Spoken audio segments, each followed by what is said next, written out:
Paribunta. Terima kasih Tuan Speaker. Saya terasa macam duduk di ceramah politik ya. Yang ni parlimen ni, kita duk bincang tentang undang-undang ni. Tapi tak apalah, itu kebebasan yang ada dalam parlimen ini. Saya cuma nak tambah apa yang disebut oleh rakan-rakan lain. Sebenarnya tak ada yang baru, Tuan Speaker. Tetapi sebagai mengukuhkan lagi pandangan-pandangan yang saya kira tidak terbatas kepada hanya soal politik, Menteri. Kerana isu pembangunan dan juga kelestarian alam sekitar ini bukan masalah politik. Dia adalah merupakan maslahat umum. Ya? Tak kiralah kalau kerajaan itu daripada kerajaan pakatan ke, kerajaan itu daripada kerajaan Barisan Nasional ke. Sri Gading, kalau salah tetap salah. Jadi isu dia bukan kita nak mempertahankan, ya. Isunya ialah bukan apa two wrongs doesn't make one right. Sebab itu saya minta fokuslah kepada isu perbincangan kita pada petang ini. Saya cuma nak tambah, antara lain yang boleh diperkukuhkan di sini ialah saya kira salah satu daripada dilema secara polisinya, secara dasarnya ialah kementerian juga kita kata terperangkap antara keperluan pembangunan dan juga kesan kepada alam sekitar. Kalau kita tidak ada satu mindset yang jelas tentang, disebut oleh rakan Pasir Mas tadi, tentang holistik, kita punya pemikiran tentang pembangunan ni, maka sebab itu saya khawatir Kementerian Alam Sekitar akan jadi macam firefighter lah. Ya, ada masalah sana pergi, ada masalah sini pergi, dan dia akan bawa kita kepada the same trap, iaitu tentang apakah mindset kita hari ini dalam melihat keperluan apa yang disebut pada akhir ucapan Menteri tadi, iaitu kita perlu kepada sustainable development. Persoalan saya, my question, Ngazim, sejauh manakah konsep pembangunan lestari ataupun sustainable development ini telah benar-benar diterapkan di serata kementerian, across all the ministries. Jangan hanya Kementerian Sumber Asli dan Alam Sekitar saja yang bercakap tentang pembangunan lestari, tapi kementerian lain tidak peduli. Dan ini menyebabkan kementerian hanya akan bertindak sebagai firefighter saja untuk menyelesaikan masalah-masalah yang tidak dikendalikan secara holistik daripada rakan-rakan kementerian-kementerian yang lain. Oh, baru cakap kan? Boleh sikit. Boleh. Saya nak tanya pandangan Parit Bunta, sebab Parit Bunta menyebut tentang perangkap tadi seolah-olah pentadbir kerajaan, pemerintah macam seolah terperangkap. Saya nak tanya Parit Bunta, kerajaan mengambil masa lebih pada 1 dekad untuk mengaku dan mengiktiraf kita berada dalam perangkap pendapatan sederhana dan rendah. Ini selepas 1 dekad baru kita mengakui, oh kita memang tak boleh nak buat apa sebab kita terperangkap dalam satu perangkap pendapatan. Baru kejap tadi Parit Bunta kata macam seolah-olah perangkap juga dalam pembangunan lestari tentang alam sekitar. Adakah pandangan Parit Bunta yang kerajaan juga tak lama lagi akan mengakui juga kita ni sebenarnya terperangkap dalam prinsip nak buat pembangunan lestari, tapi kita terperangkap tak boleh nak buat apa. Akhirnya kerajaan akan announce dan mengaku saja begitu. Saya nak tanya apa pandangan Parit Bunta? Masih Indra Mahkota. Saya sebab itu saya memulakan ucapan saya untuk bahas rang undang-undang ini dengan melihat apakah isu yang sebenarnya yang memerangkap kita. Dan saya bersetuju dengan rakan-rakan lain yang telah berucap panjang lebar, kecuali Pasir Salak lah. Pasir Salak orang celah lagi lama pada yang berucap, itu yang special. Kecuali Pasir Salak tadi, saya melihat satu isyarat yang cukup jelas, ya. Satu isyarat yang cukup jelas daripada semua ahli parlimen di sini untuk melihat bahawa isunya bukan kita hanya buat pindaan-pindaan, tetapi isunya ialah bagaimanakah keberkesanan, ya. Dan keberkesanan ini tidak akan dilihat hasilnya kalau tidak ada satu mindset yang baru, satu mindset yang perlu diperkasakan. Contoh saya bagi antara konflik antara pembangunan dan juga kesan alam sekitar. Banyak dah berlaku dalam kes-kes alam sekitar yang telah disebut oleh rakan-rakan daripada kedua-dua belah pihak. Antaranya saya boleh bagi contoh yang dekat dengan saya, iaitu di kawasan Selama, bersepadan dengan Parit Buntar, iaitu isu Pondok Tanjung yang melibatkan satu kawasan pembalakan yang menyebabkan masalah alam sekitar kepada penanam kelapa sawit di situ, dan juga menyebabkan soal kawasan takungan air dan sebagainya. Walaupun telah disebut beberapa kali, tetapi benda itu seolah-olah tidak ada satu penyelesaian. Malah baru-baru ini saya ada raise di dalam parlimen kepada Kementerian Pertanian tentang projek kambing bor, ya, yang dibuat di sekitar kawasan itu. Bila saya tanya adakah telah dapat satu kelulusan, mereka mengatakan hanya mendapat nasihat, kata tempat ini boleh buat. Sedangkan kesan daripada projek itu memburukkan lagi pembalakan yang telah sedia ada. So kita akan recycle benda ni, benda yang sama, ya. Begitu juga dalam isu empangan bakun contohnya. Di sebalik keperluan kita kepada Kota Belud. Ya. Kota Belud, silakan. Ya, sekejap. Terima kasih yang berhormat Parit Buntar, rakan saya. Tadi saya tertarik dengan satu kenyataan yang dibuat ataupun hujah, iaitu bagaimanakah untuk memastikan pembangunan dan juga penjagaan atau pemeliharaan alam sekitar itu dapat bergerak bersama seiring. Saya nak bagi satu contoh yang berhormat. Di negeri Sabah contohnya, sejak 5 tahun kebelakangan ini, negeri Sabah telah mengadakan, sejak 8 atau 10 tahun lah, ya, telah mengadakan program-program conservation dan alam sekitar yang berlaku sekarang ini secara besar-besaran, skala besar, sama ada marine, hutan dan sebagainya. Dan negeri Sabah telah diberi pengiktirafan bukan sahaja daripada dalam negeri oleh Ketua Audit Negara, tetapi juga oleh universiti-universiti ternama di dunia, dan juga agensi-agensi United Nations dan institusi-institusi antarabangsa yang telah mengiktiraf kerja-kerja kerajaan negeri Sabah yang membawa pembangunan selari dengan pemeliharaan alam sekitar. Dan itu telah didokumentkan. Cuma yang saya ingin nak beritahu kepada yang berhormat ialah, walaupun dalam masa 8 tahun ini kita kerja kuat dalam segi konservasi dan sebagainya, kita juga mendapat pelaburan tertinggi. Tahun lepas, untuk makluman yang berhormat, tahun ini sepanjang setengah tahun ini kita mendapat 10 bilion. Dan salah satu syarikat yang akan melabur di negeri Sabah ialah syarikat yang akan memelihara udang galah ataupun lobster yang memerlukan air yang bersih, yang jernih. Ini harganya 2 bilion kalau saya tak silap, akan diadakan di negeri Sabah. Jadi saya bersetuju dengan yang berhormat bahawa pembangunan itu boleh dibuat dengan satu tindakan yang bersepadu dalam menjaga alam sekitar. Contohnya negeri Sabah yang berhormat. Terima kasih. Okay. Saya kira itu sebagai poin tambahan daripada apa yang saya sebut, iaitu konsep pembangunan yang pada waktu yang sama kita memerlukan penjanaan ekonomi, tapi pada waktu yang sama pemeliharaan itu dan pemuliharaan seperti yang saya sebut tadi dapat kita capai. Sabah sah, tapi Sabah kena kerja kuat untuk nak lawan dengan Penang dengan Selangor. Kena kerja kuat sikitlah. Okey. Seterusnya saya bagi buat contoh. Saya mengaku sendiri, contohnya di negeri Pulau Pinang ada banyak isu. Kalau terkenal Pulau Pinang ni dengan Sungai Juru. Sungai Juru ni hampir dia punya indeks kira matilah, tahap 5. Hasilnya ialah kerana perindustrian.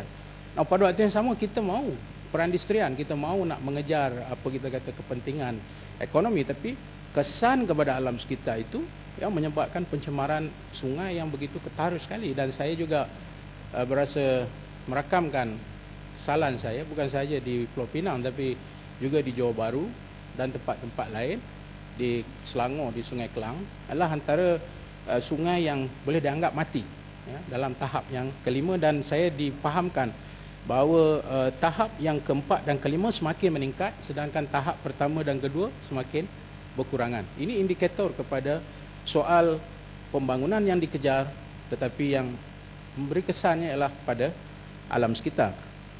Saya juga ingin menyentuh poin saya yang kedua, Tuan Speaker dan Menteri, iaitu tentang persoalan penguatkuasaan.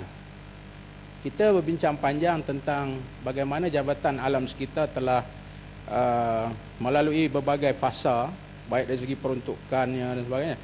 Saya ingin bertanya kepada Pihak Menteri, dari sudut penguatkuasaan, sejauh manakah Jabatan Alam Sekitar ini mempunyai kepakaran, sumber manusia dan juga keberkesanan, ya, membawa laporan-laporan. Sebab saya minta supaya Jabatan Alam Sekitar dia lebih bersifat proaktif.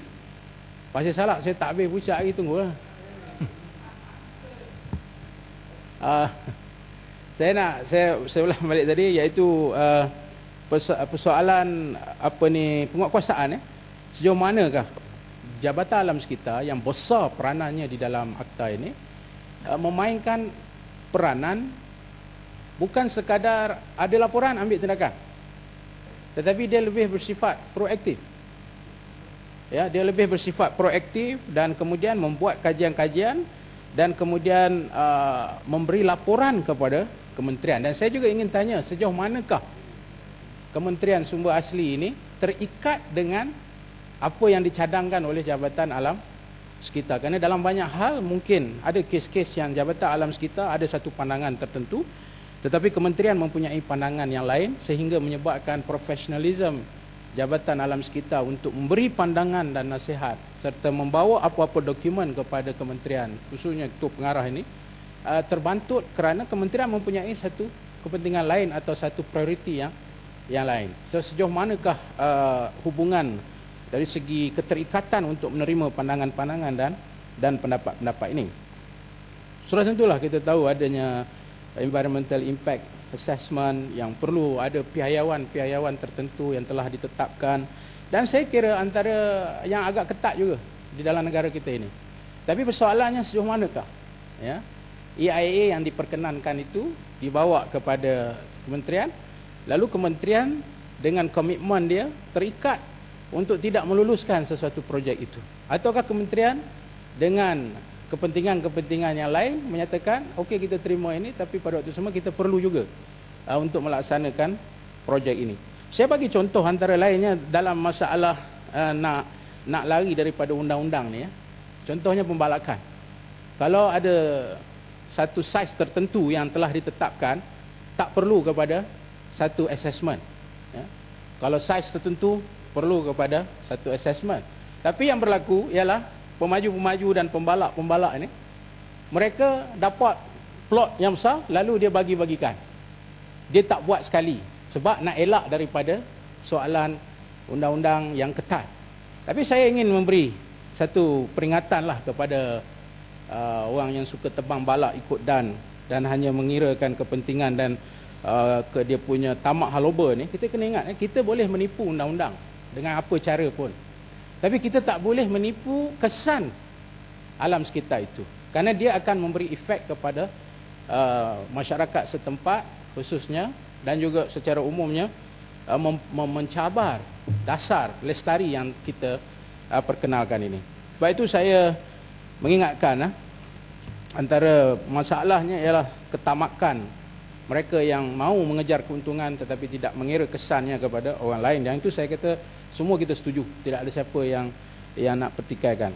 Yang ketiga poin saya ialah banyak juga disebut secara tidak langsung, iaitu pertikaian kepentingan antara federal dengan state. Sebab state, negeri dia ada kuasa di atas tanah, air dan sebagainya. Federal dia berkuasa atas melaksanakan akta-akta seperti yang ada di depan kita ini. Nah, apa yang berlaku ialah kadang-kadang negeri ada dia punya kepentingan. Saya bagi satu kes yang unik lah. Satu kes yang unik, kalau kita kembali kepada tahun 80-an, kawasan hutan Endau Rompin telah diisytiharkan oleh kerajaan pusat nak jadikan sebagai hutan simpanan.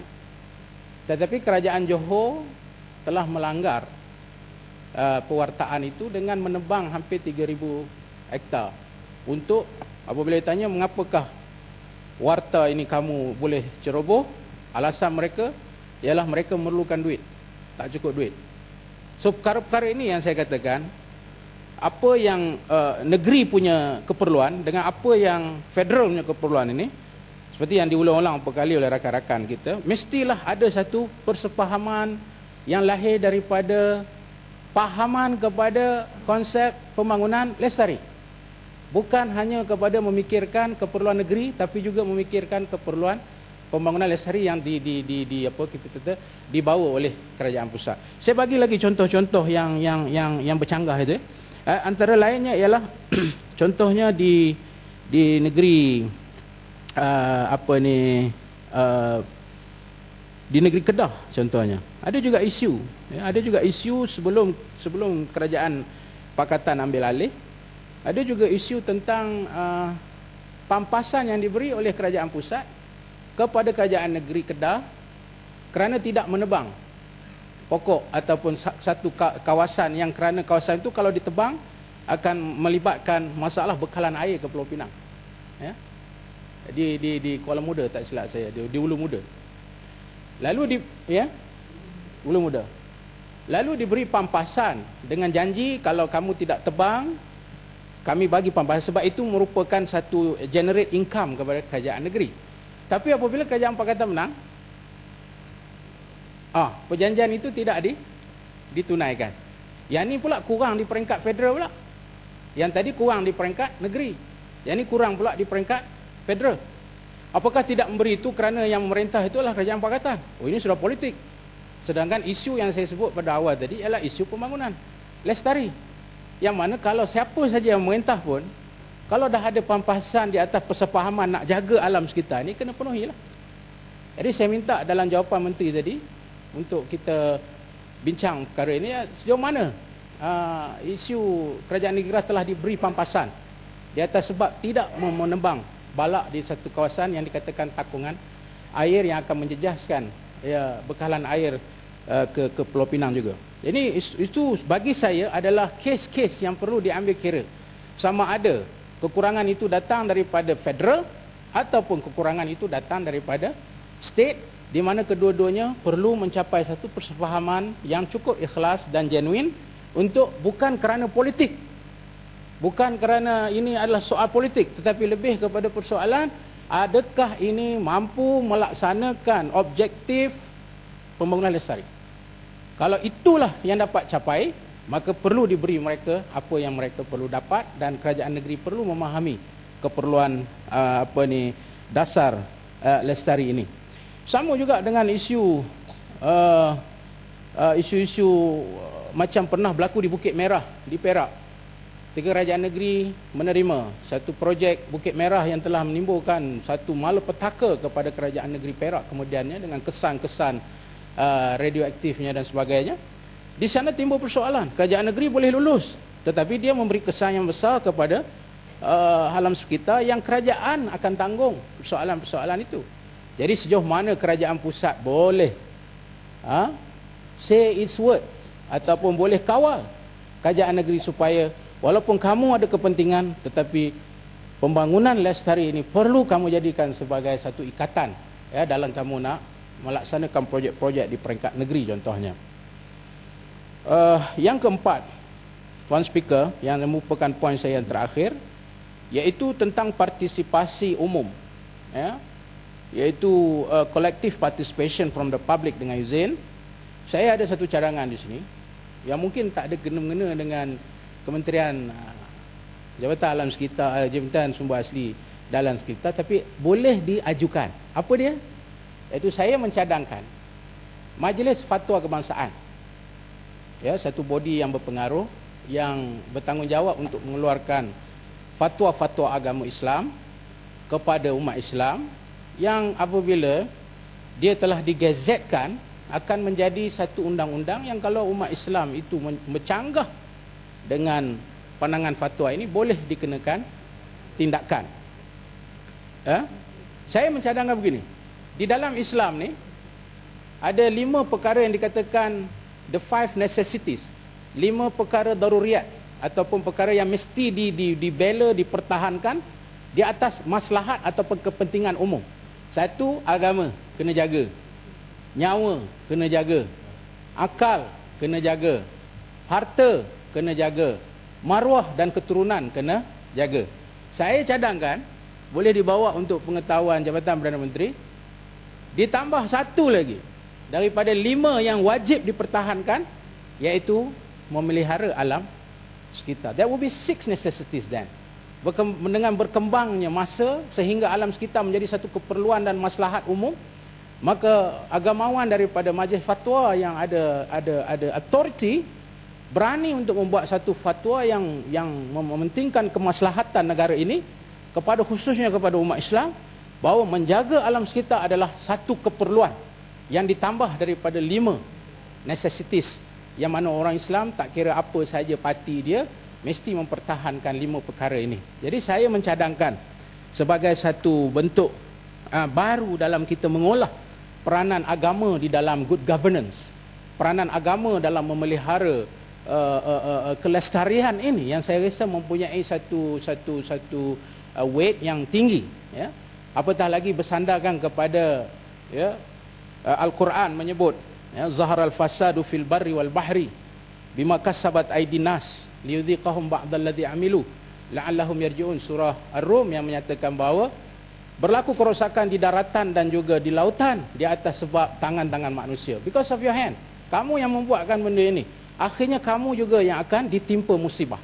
Oleh kerana itu, satu isyarat yang jelas, fatwa kebangsaan kena buat satu ketetapan yang tegas bahawa Malaysia menambah satu lagi dari segi kepentingan alam sekitar ini, iaitu memelihara alam sekitar, dan mungkin boleh dijadikan sebagai reference kepada negara-negara Islam yang lain untuk melihat bahawa alam sekitar ni bukan isu alam sekitar, tapi alam sekitar adalah isu agama yang perlu diletakkan sebagai peranannya untuk memelihara alam sekitar ini. Ya. Tak bersih sebenarnya, saya sempat duduk dengan Kuala Kedah, dijawab dalam ucapan penangguhan, bersih bukan fatwa, bersih hanyalah nasihat. Itu kena beza, kena bagi tahu ke rakyatnya. Akhirnya, ya, ni nak landing dah, tuan speaker pun nampak jeling semacam, ya, nak landing ni, iaitu badan bebas. Badan bebas. Kita tahu sekarang ni kita dah ada majlis alam sekitar. Majlis ini telah diberi kuasanya dalam undang-undang ini. Saya minta kalau boleh kerajaan dengan undang semangat ini, semangat yang diucapkan oleh semua warga-warga rakyat ni, bagi satu orang kata kesungguhan bahawa boleh tak kita tubuhkan satu badan bebas pemantau yang terdiri daripada NGO yang berbagai, yang ahli politik, daripada pembangkang baik, daripada kerajaan baik, daripada state baik, daripada federal baik, orang agama baik.